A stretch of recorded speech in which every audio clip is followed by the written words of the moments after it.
Small number of people who've been living at this crumbling and really condemned Lynnhill condominium complex in Temple Hills are defying the county order to leave. Fire officials told them yesterday it's just not safe for you to live here after all of these chronic fire code violations in that complex. Scott Broom is there live again tonight to tell us how authorities are handling this standoff of sorts.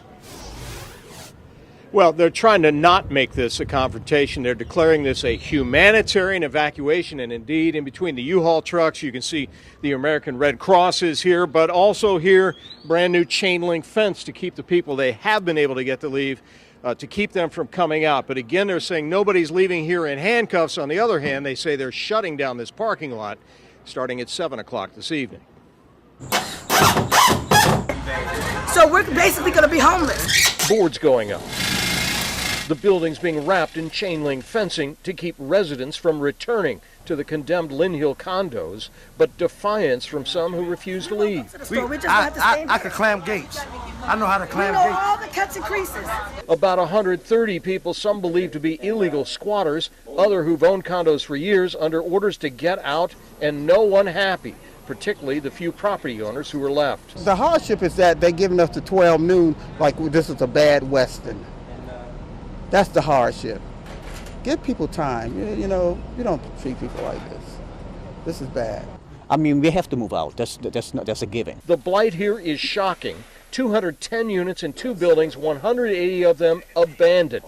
A condo association that can't pay its bills, critical fire safety violations unrepaired. County Social Services Director Gloria Brown Burnett. As of last night, we had hoteled 60 individuals, and we're guesstimating there's about another 70, 75 that we need to get into hotels. So that's our immediate challenge, is to get people into housing. Nobody has to sleep outside. Nobody has to be in their car. We don't know how long it's going to take for us to find the apartment. But angry residents claim it's not enough to get them to go. I don't think that you got to be gone in 24 hours, but that's what they want us to be out of here in 24 hours.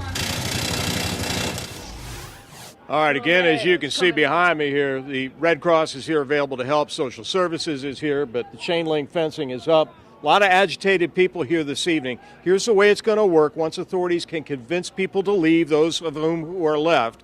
Despite the fencing and the boarding, those folks will be allowed to leave their possessions here, and they can come and go under escort in the next few days and perhaps even weeks, as long as it takes for them to safely get their possessions out. Once folks are out of here, this property will be secured and guarded by the Prince George's County Police, while Social Services helps everybody try to find a new place to live.